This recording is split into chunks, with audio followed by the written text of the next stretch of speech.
क्या योगीज हमेशा Zen mode में रहते हैं, always balanced and always in control of their emotions and their own selves? क्या अगर आपको कभी गुस्सा आता है तो क्या आपकी योग साधना टूट जाएगी? एंड अगर बिकॉज ऑफ एनी रीज़न आपने वैसे बिहेव नहीं किया जैसे आपसे एक्सपेक्टेड है, अगर आपसे कोई यम या नियम फॉलो नहीं हो पा रहा है, तो क्या आप आगे चल के योग साधना अपनी कंटिन्यू नहीं कर पाएंगे? इंटीग्रेशन, एम्बॉडीमेंट, साक्ष्य भाव, इन सारी टर्म्स का क्या मीनिंग होता है? अगर आप इन सारे सवालों के जवाब ढूंढ रहे हैं then this video is meant for you. Please end तक बने रहिए। आज मैं 3 टर्म्स डिस्कस करने वाली हूँ इस वीडियो में, एंड ऑल्सो ये थोड़ा बहुत कॉम्प्लिकेटेड भी हो सकता है, इसलिए ये वीडियो थोड़ी लंबी चलेगी। So without further ado let's get started. Before that Alexa please, कि अगर आप कुछ प्रकार की सोच रखते हैं, कुछ प्रकार की भावनाएं रखते हैं, कुछ प्रकार के काम करते हैं तो आप अच्छे इंसान हैं, अगर नहीं करते हैं तो आप बुरे व्यक्ति हैं। इस पूरे कॉन्सेप्ट को, अच्छे बुरे, सच झूठ, पॉजिटिव नेगेटिव, इस पूरे कॉन्सेप्ट को, इस ड्यूअलिटी को इस तरह से ट्रीट किया जाता है as if it exist completely outside us. Is that true? Not entirely. योग में हम लोग एक फ्रेज यूज करते हैं, यत् पिंडे तत् ब्रह्मांडे। मतलब जो यूनिवर्स में है वही शरीर में है, जो शरीर में है वही यूनिवर्स में है। इसका क्या मीनिंग होता है? All of us know about पंच महाभूतास, राइट? तो सिर्फ उन पंच महाभूतास की बात नहीं हो रही है, एनर्जी की भी बात हो रही है यहाँ पे। जो मैटर, जो एनर्जी यूनिवर्स को कॉन्स्टिट्यूट करते हैं वही ह्यूमन बॉडी को भी कॉन्स्टिट्यूट करते हैं। इसलिए अगर नेचर में, यूनिवर्स में ड्यूअलिटीज़ एग्जिस्ट करती हैं तो आपके अंदर भी वो ड्यूअलिटीज़ एग्जिस्ट करती हैं। इसका मतलब ये है कि आप जितने अच्छे हो सकते हैं उतने ही बुरे भी हो सकते हैं, आप जितने सच हो सकते हैं उतने ही झूठ भी हो सकते हैं, जितने आप पॉजिटिव हो सकते हैं उतने ही नेगेटिव भी हो सकते हैं। Since we live in a society, law and order बनाए रखने के लिए ये बात बिल्कुल सच है कि हम कहीं ना कहीं मॉरल्स, एथिक्स, वैल्यूज़ को फॉलो करें एंड अपनी नेगेटिव साइड यूनिवर्स पे या फिर बाकी के समाज पे प्रोजेक्ट ना करें। ठीक है, तो इसलिए हमने सीख लिया कि भाई आपको गुस्सा नहीं आना चाहिए, आपको हिंसा नहीं करनी चाहिए, ठीक है, आपको जलन नहीं होनी चाहिए, कोई भी नेगेटिव भावना या विचार आपके मन में नहीं आना चाहिए, आपसे कोई नेगेटिव एक्शन नहीं होनी चाहिए जो समाज के लिए डिटीरियोरेटिंग हो। लेकिन क्या ये कंप्लीटली पॉसिबल है कि कोई भी इंसान अपनी पूरे लाइफ स्पैन में एक भी नेगेटिव इमोशन या विचार फील ही ना करे, सोच ही ना सके? ऐसा हो सकता है? नहीं, right?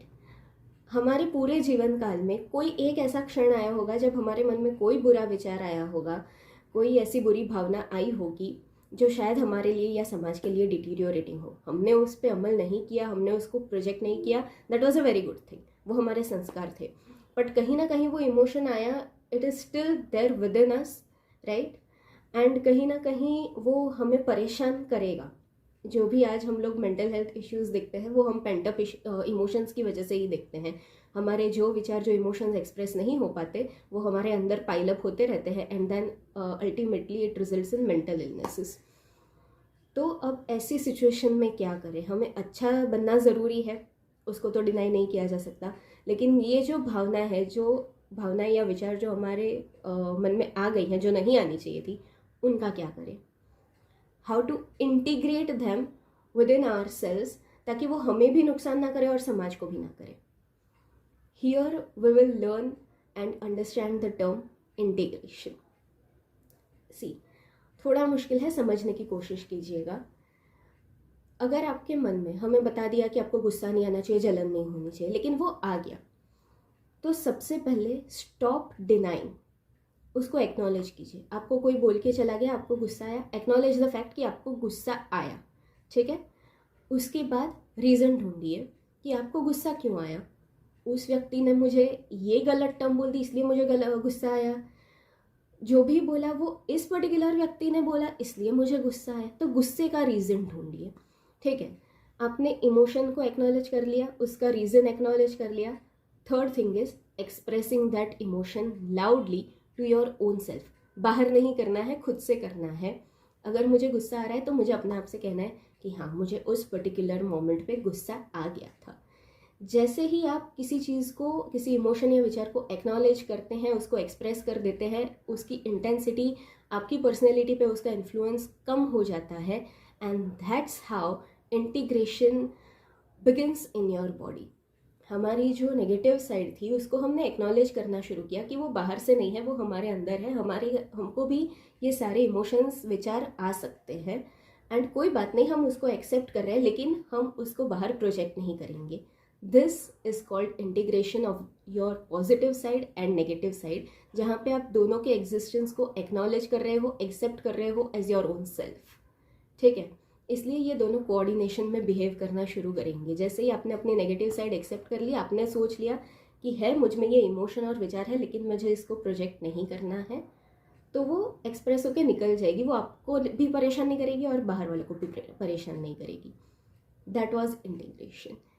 Now moving on to the next term, embodiment. अभी अगर आप योगिक जर्नी पे हैं, आप ये सारी चीज़ें एक्सपीरियंस करेंगे। एंड जैसे मैंने वीडियो की शुरुआत में कहा था कि क्या योगीज हमेशा जेन मोड में रहते हैं, क्या हमें कभी गुस्सा नहीं आता? So now I am answering to that question कि ऐसा नहीं होता है। जब आप योग साधना शुरू करेंगे, तो जैसे कि मैंने कल की शॉर्ट में बताया था, अगर आपने मेरा कल का शॉर्ट नहीं देखा है तो प्लीज़ जाके देख लीजिए। कल की शॉर्ट में मैंने बताया था कि जैसे ही आप योग साधना शुरू करते हैं, आप अपने आप को जानना शुरू करते हैं, अपनी पॉजिटिव साइड, नेगेटिव साइड को जानना शुरू करते हैं। तो वो नॉलेज के लिए, ठीक है, उसके एक्सप्रेशन के लिए लाइफ आपके सामने बार बार ऐसी टेस्ट्स रखेंगी, बार बार ऐसी सिचुएशंस प्रेजेंट करेंगी कि जिसकी वजह से you will be forced to know yourself more and more. ठीक है, आपको रिफ्लेक्ट करना पड़ेगा अपने आप पे कि मेरे कौन से इमोशंस हैं, कौन से विचार हैं, मेरे क्या एक्शंस हैं मेरी। आपको बार बार उस पे टेस्ट आपका लिया जाएगा, आपको बार बार उस पे रिफ्लेक्ट करना पड़ेगा। ये टेस्ट एंड ट्रिगर्स का सिलसिला तब तक जारी रहेगा जब तक आप अपने रिएक्शंस को कॉन्शियसली कंट्रोल करना शुरू नहीं करते। आपके सामने किसी भी सिचुएशन को रख दिया जाए, वो भले ही कितनी ही स्ट्रेसफुल हो, आपके मन में कोई भी विचार या भावना आए, अगर उनको एक्नॉलेज करने के बावजूद भी आप अपना रिएक्शन कॉन्शियसली अगर कंट्रोल कर पा रहे हैं, तो it means that you have now started to embody your yoga lessons. इसका मतलब ये है कि आपकी योग साधना अब असर कर रही है। ठीक है, आगे चल के एक टाइम ऐसा आएगा that you will no longer be triggered, you are just being in that moment, and आपको जो अप्रोप्रिएट लगेगा वो आप रिएक्ट कर देंगे, आप अपने हिसाब से अपनी सच्चाई बता देंगे। ऐसा भी नहीं है कि आप सामने वाले व्यक्ति पर कोई रिएक्शन दे रहे हैं या फिर उनसे कोई रिएक्शन एक्सपेक्ट कर रहे हैं। You are just being in the moment and telling your truth to the best of your capability. ये जो होता है कि जहाँ पे आप सिचुएशन से परेशान नहीं होते, you just be in that moment, and जैसा आपको करना चाहिए वैसा करने लगते हो। जब आप सिचुएशन से अपने आप को अलग कर सकते हो, ये जो चीज़ होती है, ये फेनोमेनन होता है, इसको साक्ष्य भाव कहते हैं। You just be there, you do your work and आप निकल जाते हो। You are no longer thinking कि ये मेरे साथ हो रहा है या मैं कर रही हूँ। You are just there. That was it for today's video. I hope आज के वीडियो के थ्रू ये 3 टर्म्स थोड़ी बहुत ही सही, लेकिन आपको समझने में आसानी हुई होगी। Particularly if you are a beginner, आपने अपने योग साधना, योग स्टडीज सिर्फ शुरू की हैं। योग एक काफ़ी कॉम्प्लेक्स चीज़ है। इसके टर्म्स, इसके जो कॉन्सेप्ट्स होते हैं, ये सब सीखना, समझना, इम्प्लीमेंट करना, ये वैसे ही काफ़ी मुश्किल प्रोसेस है एंड बहुत लंबी प्रोसेस है। सो बिल्कुल चिंता की बात नहीं है। बट आई एम होपिंग कि आप जर्नी के जिस किसी फेज़ में हैं, ये वीडियो आपके लिए थोड़ी बहुत ही सही हेल्पफुल प्रूव हुई होगी। एंड और भी अगर आप मुझसे किसी विषय पे सुनना चाहते हैं तो मुझे कमेंट सेक्शन में बताइए, या फिर आप कम्युनिटी में जाके भी मुझे बता सकते हैं। Also if you like the video then show me some love in form of like, share, comment, subscribe, जो भी आपको ठीक लगे। डू टेल मी कि आपको ये वीडियो कैसी लगी और आप आगे मुझसे क्या सुनना चाहते हैं, या फिर कैसी वीडियोस मुझसे एक्सपेक्ट करते हैं। आज के लिए बस इतना ही। I see you guys in the next video. Bye bye.